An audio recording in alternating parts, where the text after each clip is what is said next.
届くで聞こえている遥かなる調べ忘れじの物語 And welcome to the Saint Seiya Cosmocast. I am your host, Ramses.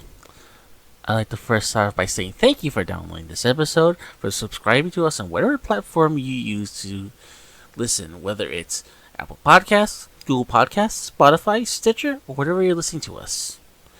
Wherever you may be listening to us, please leave us a review, leave us a comment, tell your friends about it, because I want this podcast to go big. And the only way we can do it is with you, the listener.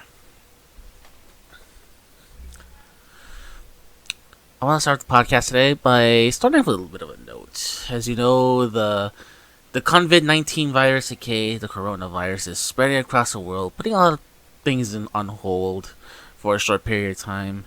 Big sporting events, big movies, big everything is being shifted to later this year, or just being canceled.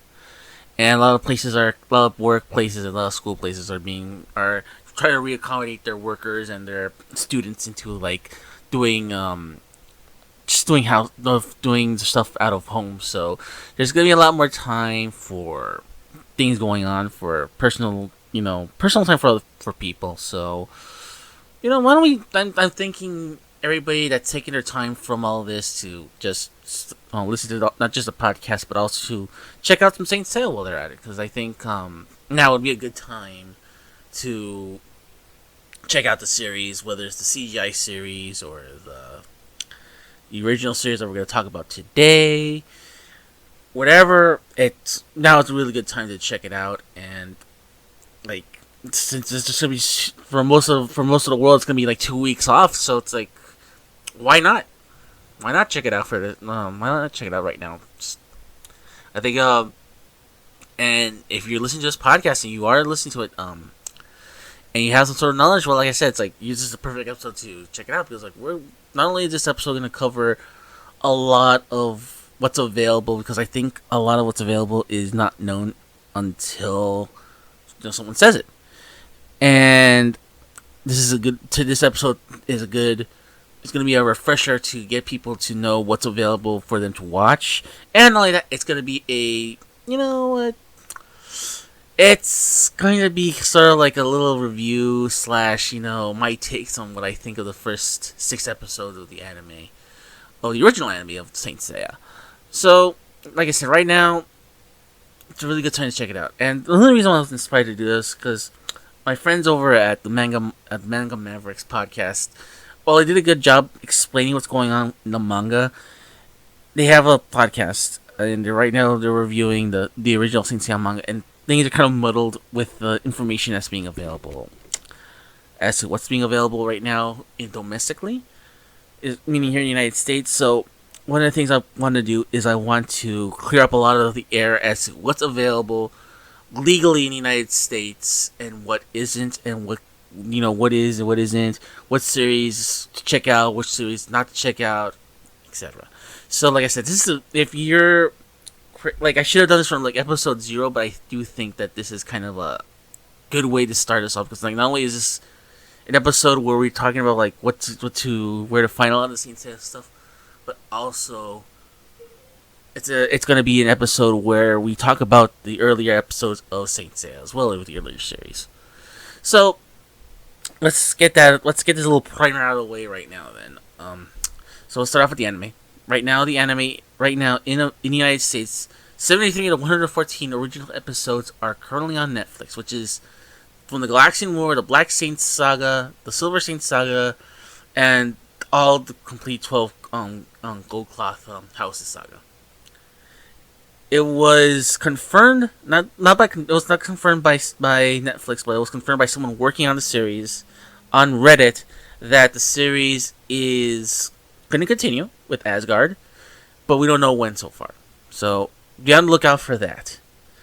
After that is Saint Seiya the Hades. Saint Seiya Hades is a 22 episode series, and that one spans 3 arcs: the Sanctuary, the Inferno, and the Elysium. And those right now are on unaccounted for just yet. But I would not. But I've seen it on and off on Netflix before, so I wouldn't be surprised if it gets put on Netflix eventually. As you know, if you've been to these last two episodes that we did, there's the CGI series. CGI series is just it's right now 12 episodes long right now, still ongoing. Even though it's getting poor reception, it's still going to continue because they have the obligation to do it. And right now, it's kind of from the Galaxian War to the 12 Houses saga, but in a very condensed manner. Like I said before, it may not be for everybody, but if you've been reading the manga, falls a little more closely to the manga as well. So it's pretty much the manga, but in the more it's almost playing the fast forward button. And I think in my opinion, if you have a general knowledge of Saint Seiya, it's a little bit better. But again, it's just if you have the general knowledge of it. I do think that there's better alternatives for watching the series, but the series is not that bad at all if you're looking for a place to start.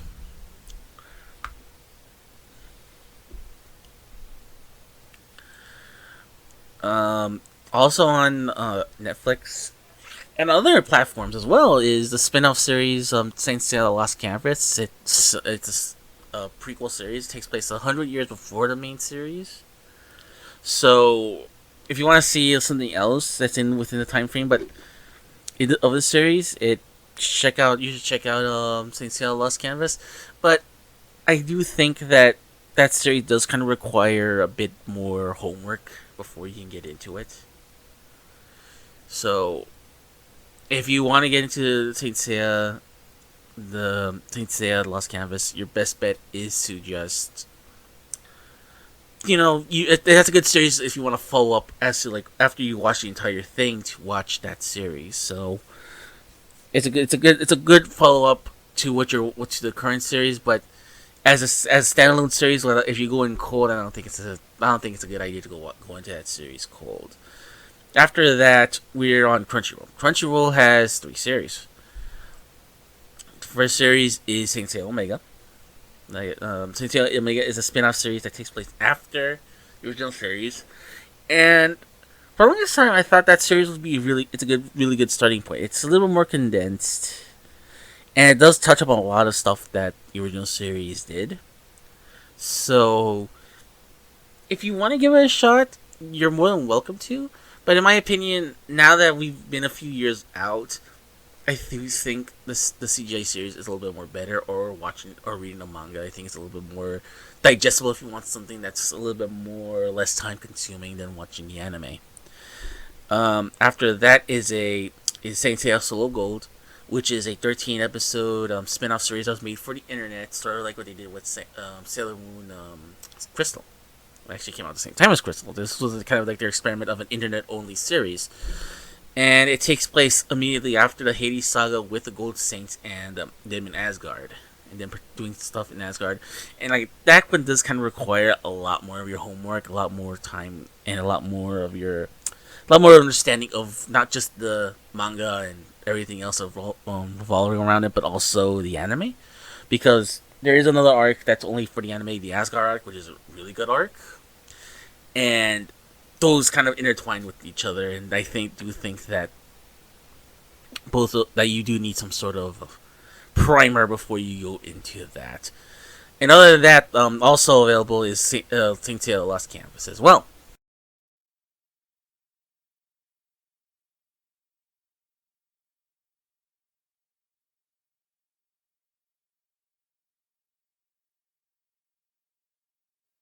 And the last series that's currently available on Crunchyroll is Santia Show. That is another internet-only series that came out not too long ago. It is a spin-off series of the main series, and it's in its own continuity. But I do think that there is a little bit more homework that's involved with that series before you can get into that series. I will say that them trying to bridge a series in a certain way with just female characters is a really good way to spin it off. And and for the most part, it's really good. So you should check that out while you're at it as well. So those are the series you can find currently available on both Netflix and on Crunchyroll. Those are the two places you can see the series. I will say this before I move on. I did see that Netflix did put up a trailer for when they were putting up stuff for the original Saint Seiya series. They did do like a dub for Soul of Gold, so I wouldn't be surprised as time goes on. A lot of these Saint Seiya series become Netflix only as time goes on as well. So be on the lookout for that. And then in your future, if by any chance that these series just go to Netflix or become the Netflix exclusive series because they're currently producing the anime, the new CGI series. So there's that. So after that, we have the mangas. The original Masami Kurumada manga is currently available right now through Viz through their Shonen Jump imprint. Unfortunately, it's not on the app, but it is complete.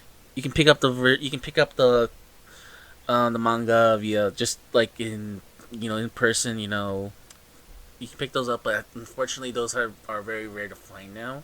I think they're out of print, I believe. So, but the thing is that the reason why I say I think they're out of print because you can still pick up the digital versions of the manga on like Comixology and Google Play Books for $6. I think it's a way cheaper investment for your time.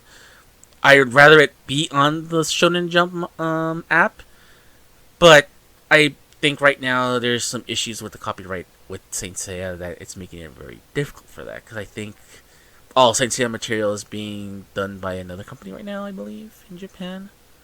I think Karakawa is doing the series now.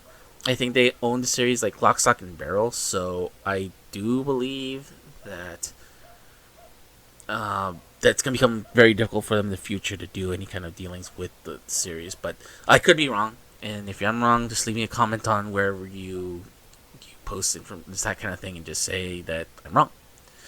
But if you want to support the series in any shape or form officially, your best bet right now is to pick up the mangas digitally through Comixology or Google Play Books.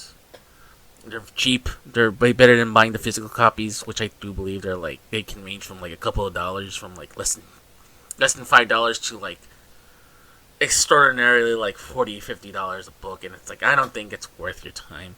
Just buy them digitally for right now, and if like they do reissue them, I do think you should pick them up. That said, too, there is also a little caveat to these mangas that are being published by Viz. It was published at a time when the Deke dub was still going on, and the Deke dub had like these little 260s with names like they called Sickness Yoga Swan, for example. So be on the lookout for that. It may not be it's just like they want to keep it synchronized with that dub, but for the most part it is uncut. There is like no edits, but like I said, it's just those weird things about the series that they did, those weird decisions that I do think that do affect someone new to the series going into this, not knowing that they changed so much. So be on the lookout for that. Saint Seiya show as well. The manga is currently available by Seven Seas Entertainment, and as well you can pick it up through you can pick it up physically. And they're pretty cheap. They're since it's just a very recent release here in the United States, the prices have not gone extraordinarily high at all. You can still pick those up for like a pretty decent price. I do believe some of them are like less than $10 American.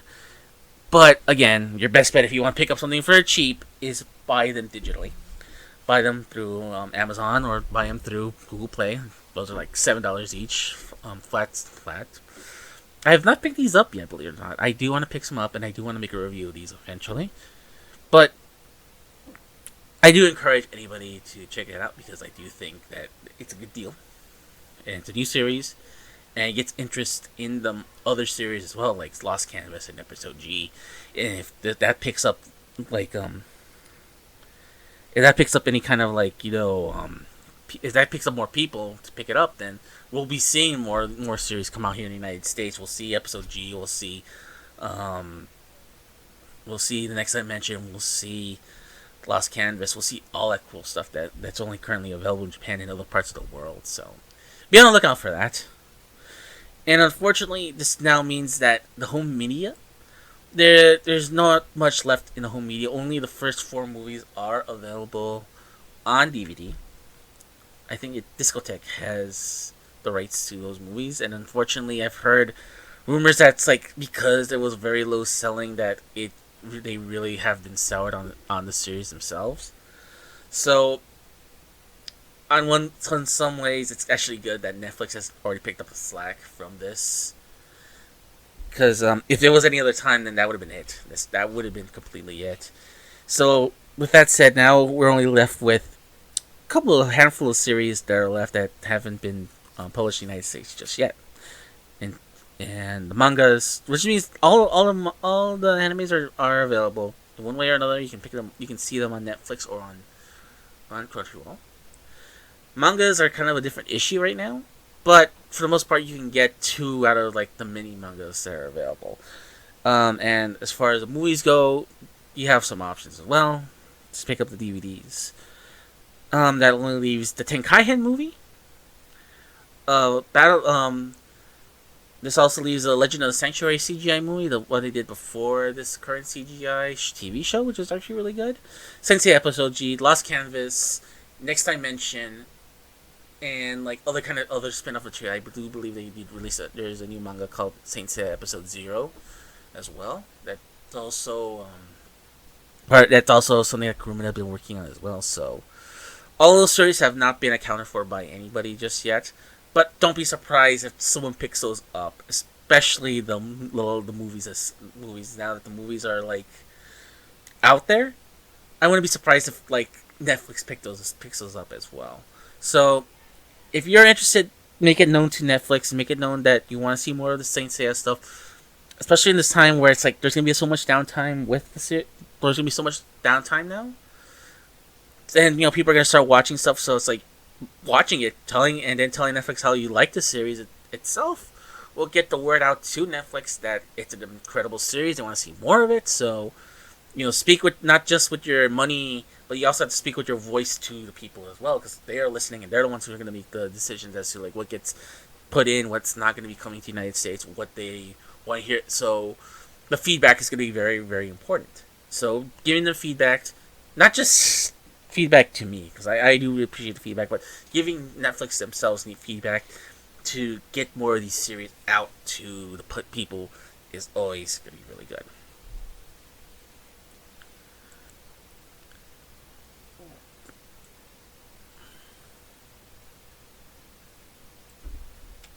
So let's go on to the discussion of the first 6 episodes of the original anime. So, going from this series from the CGI series was kind of weird, because even before going to the CGI series, I was going from the manga to the CGI series, and the manga and the CGI series falls a little bit more closely to the manga, like I've said before in my previous assessment of the series. So going into this, it feels a little bit more of a looser adaptation. There's a lot more things they play loose with, like pretty much everything. And I see why they had to do it, because when you're an anime that's gonna be long running, you have to do a lot more stuff that's gonna humanize the characters a little bit. So adding in characters like Miho and the orphan kids really does open up the character relationships a lot more than how they did it in the original manga, which is like slowly but surely you get the idea of what these characters are. Some earlier than others, so here at least we get to see the characters very early on, and we get to see how they're going to interact with each other and how they, how they form relationships. And sometimes a little bit on the nose on a lot of the relationships, even more so than in other media. But I guess, like I said, for the sake of them, this is like a 65. This is like a 144 episode series. Lasted for like 4 years. So it's like, yeah, you have to lay that kind of groundwork early on before you can do something with it. Pretty good way. It's kind of jarring that we go to a series that does everything so quickly. Now we have something that's just taking its sweet time. It's like we went from the in the same amount of episodes we went from like literally like 2 arcs, and here we didn't even crack the first arc of the series just yet with this with this group of episodes. And if there's one thing that I really like, is especially what they did with the Netflix version, is that the art direction by Shingaraki and Michio Himeno was just incredible. Like, it still holds up to this day, despite being from 1986. The series is just fantastic, and they did an incredible job adapting the animation from adapting to animation from Masami Kurumino's work. Really, really good. The fight between Shiryu and Seiya in 4 and 5 are just amazing. The shots are just incredible. You can tell they put a lot of effort into that series, and at the time you can tell like a lot of series were starting to really ramp up their animation quality because they wanted to be something that's more. They wanted to be something more cinematic, something that's bigger than that, and you can tell by that. So, you know, guys who are working in the animation department, such as Tadao Kurobata, Tetsuya Aoki, Noriko Hishigawa, um, Hisashi Takai, Hiroshi Takeito, and many, many more people. They should be applauded for the amount of things they added in. Just the way they work all that animation in those 5 episodes alone is incredible. And it still holds up to this day, especially with the way that Netflix how they restored it, or either how they restored her, or how Toei had the restoration process done before it. But regardless, they did a really good job cleaning up the animation cells, and like it doesn't feel like a shoddy work. It feels really clean and really polished. And like I said, for a series that's like that's almost 30 years old, more, it's great to see this series look as good as it does, and I'm really happy that they did a really good job with it, and how they restored it as well. I'm really happy about how that turned out. Um, Seiji Yukiyama, we had to talk about him. He just does amazing soundtrack work, and it's it's a sad shame he couldn't return for the rest of the series. And you can tell in a couple of series, such as Saint Seiya, the Hades, they reuse a lot of his old work as well from movies to add in a lot of the ambience to that series. And what I like is that he has a certain pattern of doing his work. His work usually is very. It has both a symphonic sound to it, and also a very heavy metal sound to it as well. I guess I guess that was the what they were trying to do. They were trying to appeal to like not just like this like anime purists who want like this pure really good symphonic series, but also to appeal to like the younger generation with like really hard rock, like Motley Crue, Quiet Riot like sounds to it. So on 1 minute you get like this hair metal band going crazy with guitars, and then you have like this sweeping orchestrated like movie like soundtrack, and then for like those subtle moments of like reflection, you have like a lullaby playing always, and that's become always like constant to the themes of the series. And as time moves on, like lot of it gets a lot gets switched around. Like it favors more towards the symphonic. A lot of it will favor. And right now, it's really favoring a lot more the hard rock sound.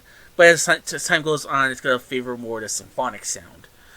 But overall, his work is immaculate. I think that it's like as important as the animation. The music to the series is phenomenal, and it has to be listened to be believed, in my opinion. Um, as far as any kind of complaints that I have right now, I have really no issue like quality wise, as in like as to what's going on screen and what I've watched. I do know for a fact that's like it does kind of drag.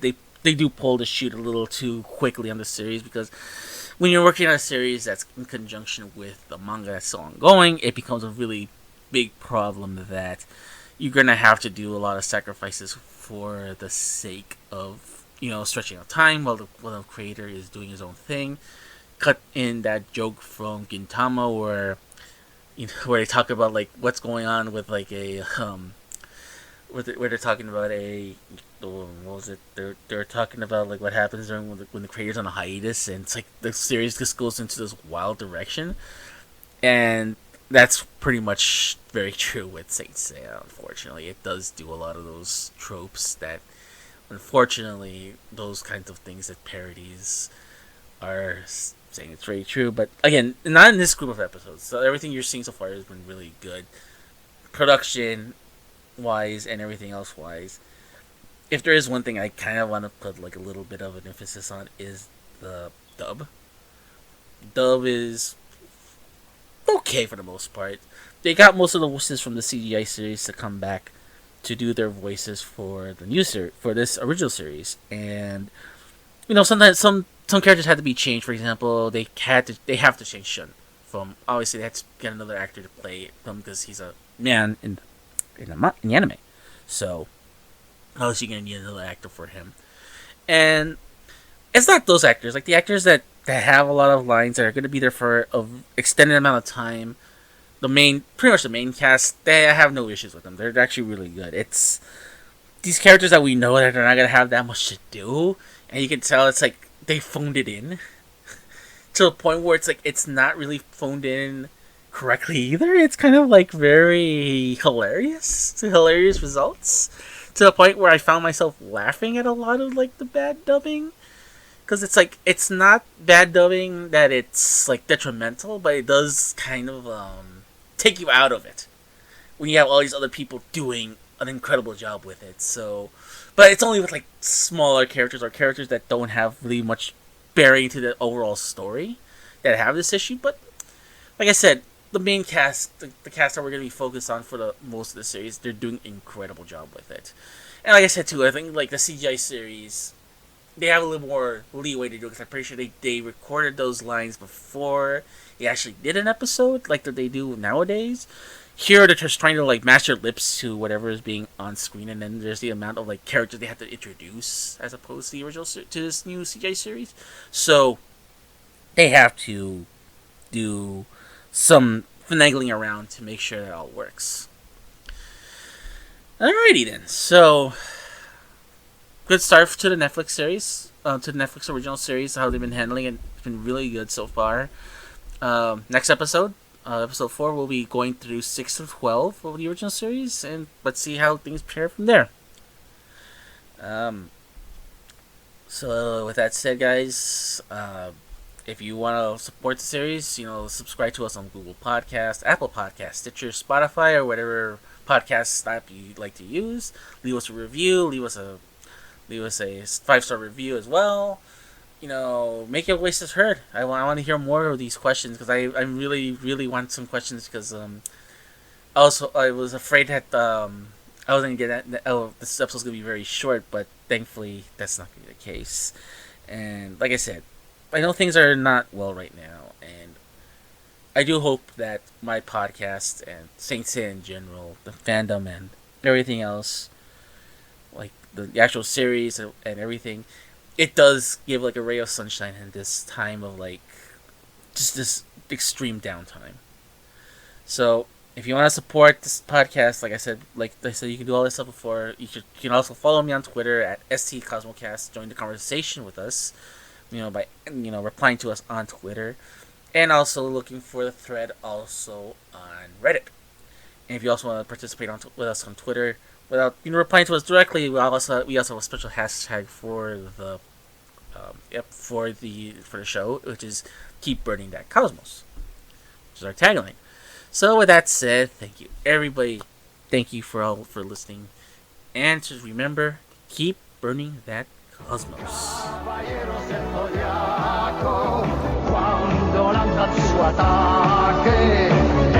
Entonando cuenta su canción, la canción de